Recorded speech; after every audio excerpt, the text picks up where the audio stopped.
So, good afternoon or good morning, everyone, and welcome to the last webinar in this year's Java Card Forum webinar series. Today, Mikhail Friedland from jNet shares his insights on biometric-aware cold crypto wallets running on the Java Card platform. As cryptocurrencies continue to achieve widespread acceptance, the demand for secure and user-friendly storage solutions has become increasingly imperative. Cold wallets, which are hardware devices designed for offline storage, play a crucial role in this ecosystem by providing robust protection against online threats. This raises the question, how can we enhance these wallets with state-of-the-art security features while ensuring user convenience? And that's what we're going to cover in the webinar today. Mikhail is the CEO of jNet Secure. As a technical visionary and hands-on developer, he has extensive experience focusing on high-assurance, scalable, secure Java Card global platform operating systems and Java Card applets. Over the years, Mikhail has been responsible for technical leadership of several certification teams and designed many solutions based on the Java Card platform. Today's webinar is pre-recorded, but Mikhail will be on hand at the end of the presentation to answer your questions directly. And for these questions, there is a chat feature in the webinar where you can ask your questions on the fly, as the microphones are muted during the presentation. But if you want to ask him directly, you can wait till the end of the presentation when we will open up the microphones. So I will now start the webinar. Thank you. Hello and thank you for joining. Today we're going to explore the biometric aware design of crypto wallets using Java Card as a platform. I am Mikhail Friedland from jNet Secure. I am CEO of jNet. We're also a member of Java Card Forum. We're going to start right now. So there are two types of crypto wallets, warm wallets and cold wallets. There are many approaches to each ones. The warm wallets are easier to use. They're hybrid designs that combine features of hot and cold wallets. Typically, they're implemented on mobile platforms that are connected to internet. The transaction processing takes place inside the operating systems, Android or iOS. Typically, they're convenient for small transactions, medium holdings, occasional uses. The keys reside typically within the smartphone or the desktop operating system, and often they're easier to use than cold wallets, but at the expense of more increased exposure to online threats, mainly because they're always connected.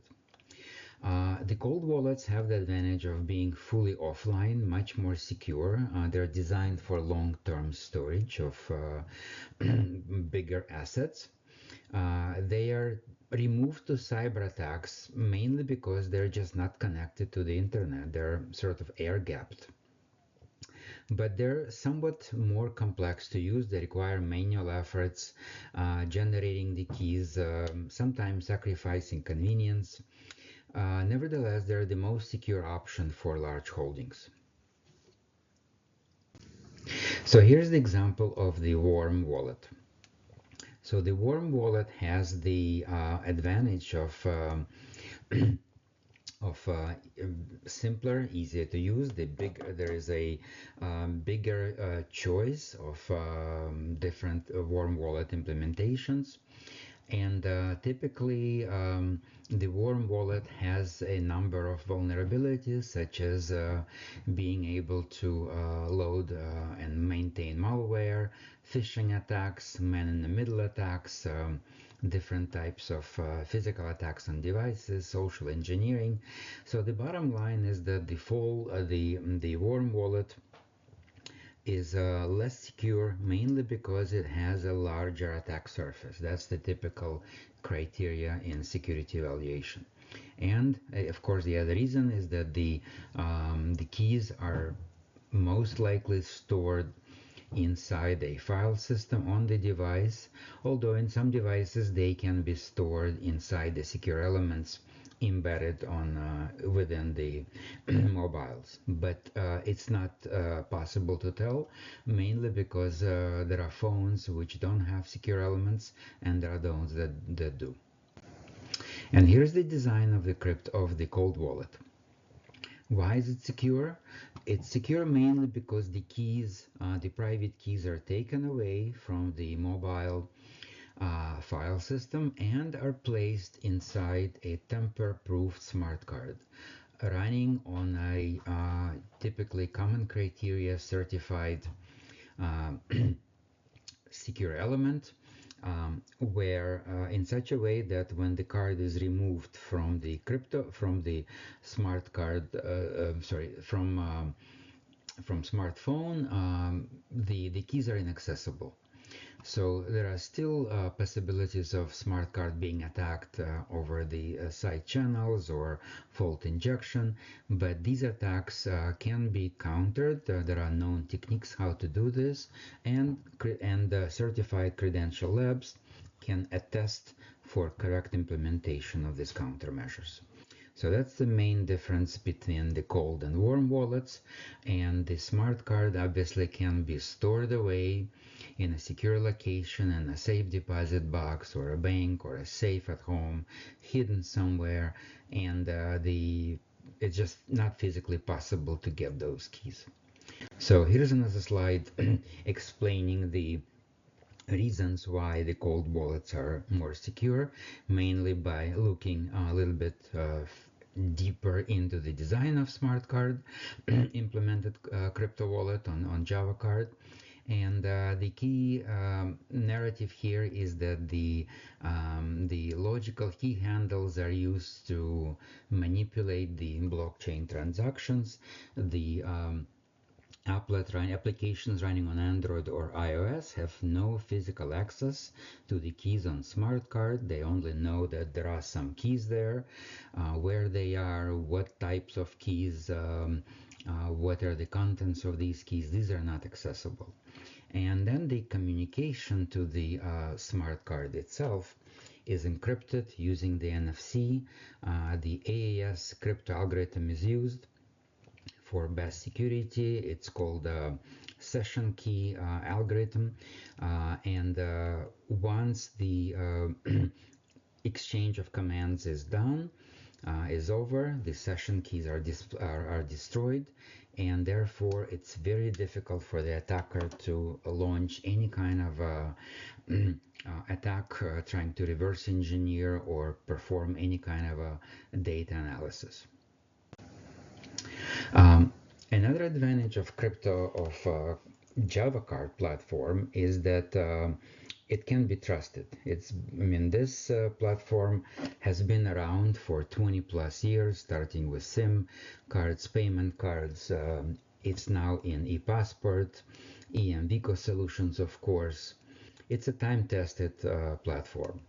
Therefore, it forms a foundation of trust where users can be assured that their private keys, their assets are safe. It provides it basically provides the certification scenarios for certifying the platforms either for common criteria, FIPS 140-3, eMVico. So there is a lot of flexibility in terms of the certification, as well as positioning of the Java card-based product with a bundled crypto wallet applet. Currently, Java card do have some algorithms, not all, to implement advanced crypto wallets. For the most advanced crypto wallets, for example, supporting top 100 coins, it's necessary to have ECDSA, EDDSA, secure RNG, HMAC, plus a number of compression engines. I'll get into this later.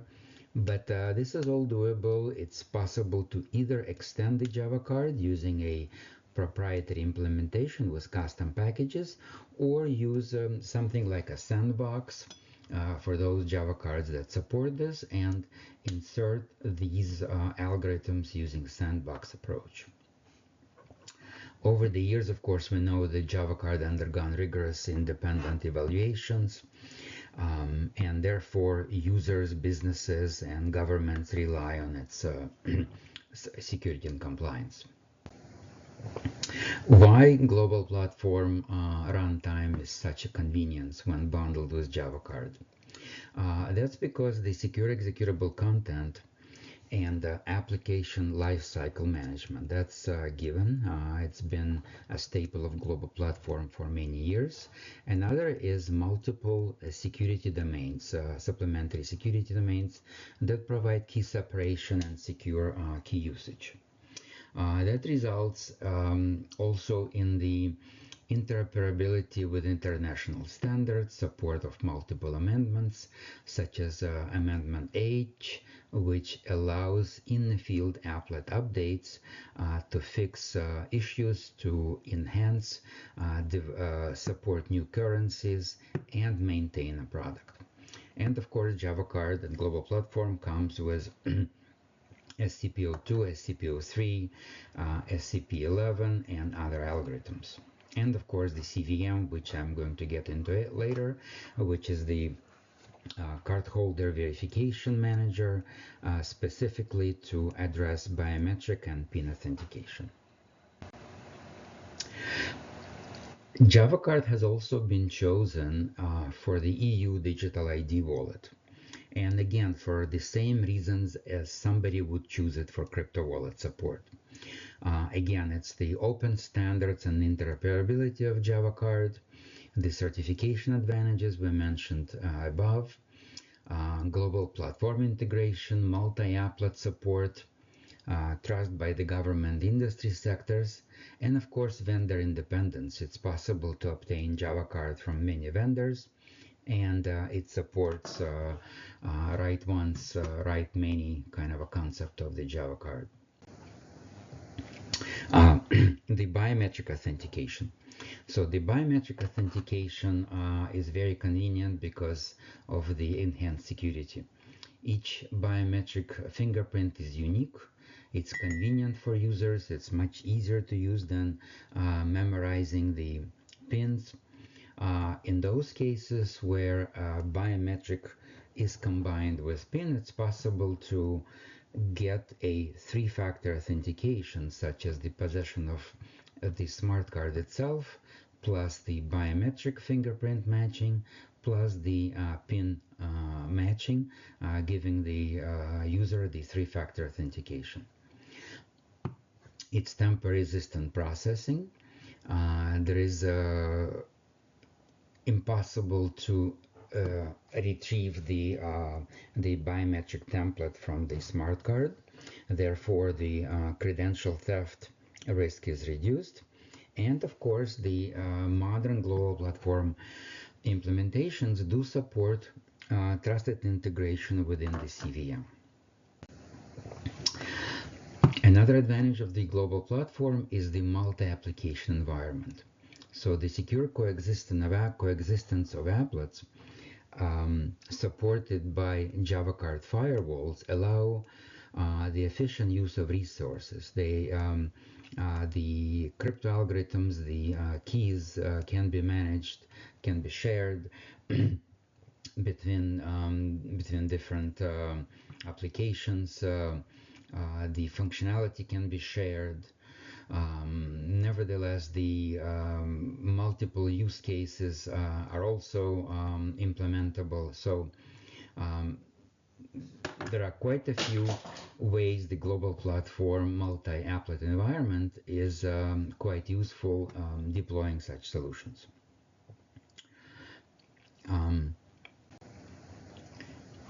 So addressing the overall crypto wallet challenges. So what do we have here? So first of all, it's a better way of protecting private keys. Java cards have done good job countering malware and phishing attacks, as well as the resisting side channel physical attacks for the secured certified Java cards. The integrity of the software has been proven by Java card platforms. They're interoperable across many ecosystems. And of course, the minimization of human error of the operator is a key element of secure crypto wallet design. In other words, it allows the Java card to do what it's doing best, such as the storage generation and signing of the blocks of the data structures, while the smartphone does what it does best, and that is, for example, hosting the intuitive user interface. So it's the best of both worlds. So the key takeaways for a smart card, Java card implementation of crypto wallet is the proven security, government, in government, telecom and finance, global standards, tamper proofing, support for algorithms in case the Java Java Card OS has been extended, and of course the ability to securely store keys and robust recovery of the wallet. This slide shows the one possible implementation of the Java Card wallet, and I'm going to explain why this is the case.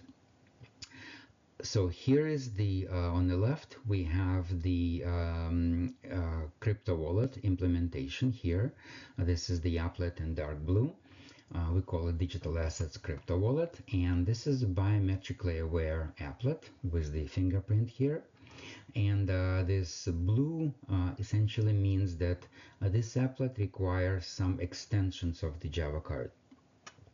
It can coexist with other applets on the card, such as FIDO, OpenPGP, Self-Sovereign Identity, EMVCO, and many others.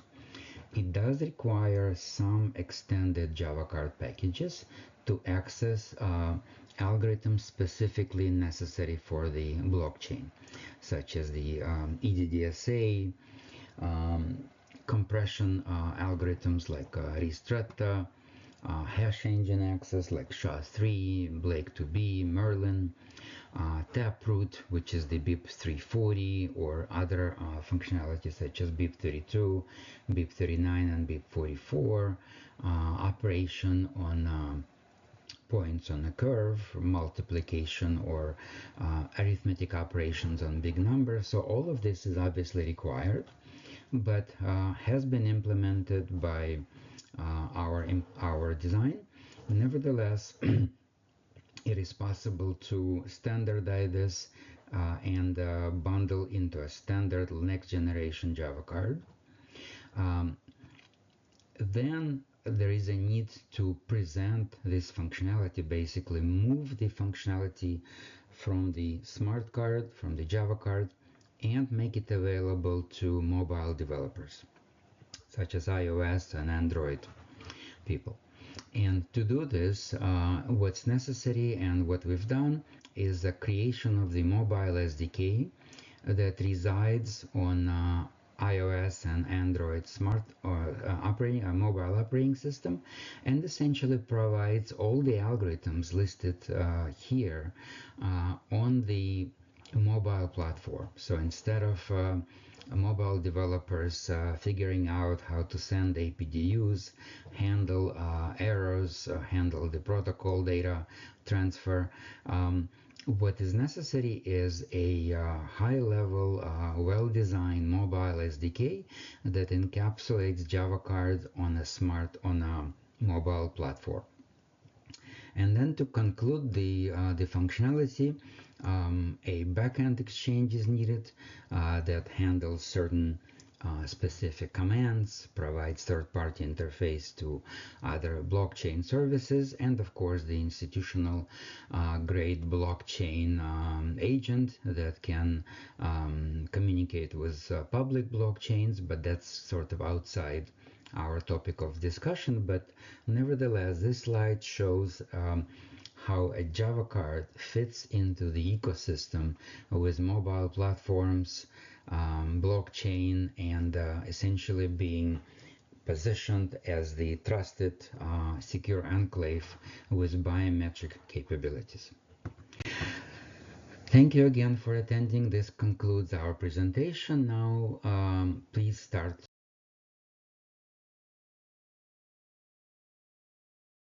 Right, so the presentation is over and we're going to open up the floor now to questions. I've unmuted the microphone so that you're all able to ask your questions directly. I do have one question here already. So, and I think this is quite a valid question, really. So, what happens if someone loses a Java card or the smartphone? How can you recover any crypto funds, Mikhail?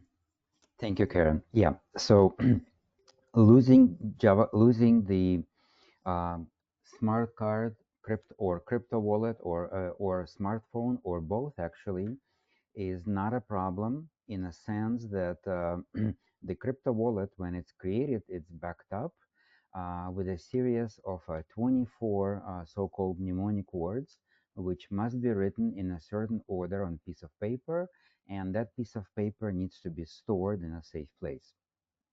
Essentially, these are the offsets to dictionaries, and getting those numbers back can recover the keys. And once these paper of mnemonic words is available, all one has to do is to buy a new phone, get a new Java card, install the applications on a smartphone, activate the wallet on a Java card, and then proceed with the recovery process where the owner will be prompted to enter these 24 words in a sequence in which it was presented to the owner during creation of the wallet. Once this is done, the wallet will go through a recovery process, and within a few minutes, the owner of crypto wallet will be able to see his or her cryptocurrency in the wallet summary screen. And what happens if you lose or you forget the 24 word prompt? Then it's a problem. The cryptocurrency blockchain does not have the sort of 1-800 support like banks do, where they can recover and basically help you get your funds. So if you lose your smart card, your uh, smartphone, and the recovery paper, then it's gone. Okay, So so it's that's a important to lesson have for everybody. multiple, yeah, it's important to have the multiple sources of backup. But this is something that all crypto wallets require, whether they're, Ledger, Trezor-like, or smart card based. That's all of them. This is how they work. Okay, thank you. So there's another question here. How does Java Card ensure protection against advanced threats like side channel attacks or supply chain tampering? Yeah, the same way, for example, EMV card protects the VSDC or M chip transactions. These countermeasures are in place. The implementation of Java Card operating system must follow the silicon chip security guidelines. So this is one of the things that the EMVCO or common criteria implementations do. And the protection against these threats are built into the critical code segments. The data structures are designed with protections like this in mind, and essentially in this case the implementation is no different than, for example, e-passport or EMVCO payment solution. Thank you. So there's another one here. Um, so how does Java Card compare to other platforms like Trusted Execution Environment in hosting crypto wallets? Java Card already has the crypto algorithms that are needed for basic, like very basic crypto wallet. For example, if you only wanted to have support for a single currency like Bitcoin. That would be rather simple to do. All one would require is support, for example, for ECDSA algorithms, which many Java cards already do. Then SHA-256, RIPMD 160, although RIPMD is somewhat older algorithms, HMAC, SHA-512, and of course the secure RNG generator. So in principle, Java card already has the support for pretty much everything it needs to support at least one cryptocurrency like Bitcoin. And then the advantage of Java Card is that it's available on platforms with NFC. So it's kind of a natural fit for um, working with the phone. A trusted execution environment, obviously, is also possible to implement crypto wallet. It does require kind of a more proprietary interface, so somebody will need to develop the exchange commands and somehow get this working. But both of them are suitable. It just Java card is a more convenient form factor. Okay, thank you. Another one coming on the chat. Payment cards have fixed validity of 3 to 5 years and support limited number of transactions. Could something similar also be done for cold wallet Java cards? Um, if this is, I'm not sure I understand the question fully. Is it trying to limit the number of transactions to 3-5 years, or is the questioner worried about that after 3 to 5 years the validity of crypto wallet will stop? So let's assume the question is a concern that after 3 to 5 years the validity of crypto wallet will start. That's not the case with crypto wallet. There is no storage of transactions on the crypto wallet itself. Essentially, the crypto wallet implementation on Java card acts like a little servlet. It is receiving signing commands, signing requests from the mobile client. And the signing requests are done by signing a particular data block using the specified keys. So the transactions don't involve writes to flash. So in principle, and because Java Card Crypto Wallet doesn't have a battery, in principle it can run forever. So there is no sort of wear and tear on it, especially if it's the NFC crypto wallet. There is no contact that would be wearing down. So in principle, it can last many, many years. Another one in the chat. Can Java card connect to all exchanges? Whether Java Card connect to all exchanges? Yeah, can it connect to all exchanges? Yeah, Java Card doesn't have the sort of the complexity to implement a full crypto wallet implementation. Basically, the when crypto wallet is implemented in Java, what we have is the split knowledge system where the Java card does very limited set of tasks. So it generates the keys, it provides the signing of transactions, it can do recovery process, and it can do crypto wallet in a field upgrade. That's about it.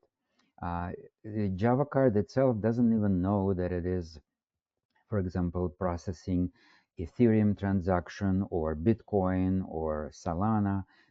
All it does is just process the signing operation on card using a particular key and a data block. Okay, so it doesn't know about the backend exchanges. All of this piping or gluing work is the responsibility of the mobile crypto wallet running on either Android or iOS. It is also some of the workload is being done by the backend exchange and other kind of a cloud or enterprise functionality. Thank you. Oh, another one's just come in. Sorry. Um, The webinar title mentions biometric feature. I did not exactly get what Java Card biometric is used with jNet Javelin OS. The biometric is used as another authentication method. So when the crypto wallet is created, the user is asked to enroll one or two biometric fingerprints. These are necessary to unlock the functionality of the Java cards engines that are needed to sign crypto wallet transactions. So, for example, when somebody wants to wire funds to someone, all one has to do is to select, for example, the address of the wallet that they want to, for example, wire some funds, and then place the fingerprint on the biometric sensor of the smart card. Then tap the smartphone. Um, uh, Tap the smart card with the smartphone, and what will happen is that once the phone is brought near the Java card, it will power on the Java card using the NFC field, the and then send a request to perform, for example, a block signing transaction. But before Java card will do this, it will make sure that the card holder has been authenticated. And it will do this using the biometric matching. And this would essentially prevent the need for the card holder to enter a PIN. Of course, the PIN can be added as additional security factor, but in normal use, the biometric would be sufficient. So biometric, in essence, unlocks the entire functionality of the servlet. Okay, thank you. Does anybody else have a question directly that they want to ask over the microphone? Otherwise, I think we might have one last question here. Um, can you elaborate on how the Java card-based crypto wallet integrates with EMVCo payment applets to create hybrid cards? Yes, it is possible to host both crypto wallet and the EMVCo payment on the same card. This way, you have the functionality to perform fiat payments as well as the crypto wallet payments. Essentially, these are the coexisting applets. It requires the open card implementation, that is the ability to load non-EMVCo applet on a smart card. And this crypto wallet essentially can help design the so-called hybrid card, where it is possible, for example, to pay with fiat, where some the payments actually are covering these fiat payments with crypto transactions. This is somewhat more complex. It does require participation of the mobile smartphone. But yeah, essentially, it's a platform where such implementation can take place, and there are already a number of products that do this. Thank you. We've just had another one come in. Um, does the Java card wallet look like a payment card with biometric slot present in the same card? By looking at it, you cannot tell that there is a crypto wallet inside. It looks just like any biometric smart card.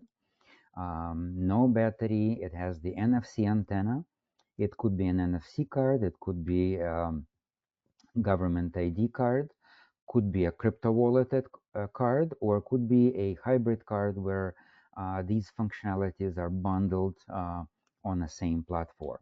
So, for example, it is possible to mix the crypto wallet with FIDO applet, with OpenPGP applet, and then generate and basically position it as a multi-function card where a single enrollment is needed through the CVM to enable such functionalities of FIDO, secure login to websites, crypto wallet transactions, um, signing algorithms available on OpenPGP and so on. So yeah, so it opens up the number of possibilities. Right. Any other questions? I think we're coming to the end now, but this is your last opportunity to ask Mikhail a question. No, I think everybody's done now. So, thank you very much, Mikhail, for presenting today, and thank you very much, everyone, for attending. As usual, the recording will be posted on the Java Card Forum website and on our YouTube channel, and I'll be sending it out after this webinar as well to you all. So that means you can watch it again, or you can, send it on to your colleagues. So it just remains for me to say thank you very much for everybody who's been attending our webinars throughout the series. So we are now at the end of the 2024 series. It's been 6 weeks, and we've had a really good range of topics, very interesting, and they're all available online for you to sort of watch as many times as you like. So thank you, everybody. Have a wonderful festive season and all the very best for the new year. Thank you very Thank you much. very much. Yeah, thank you for inviting me. All the best. Thank you. Bye. Thank you.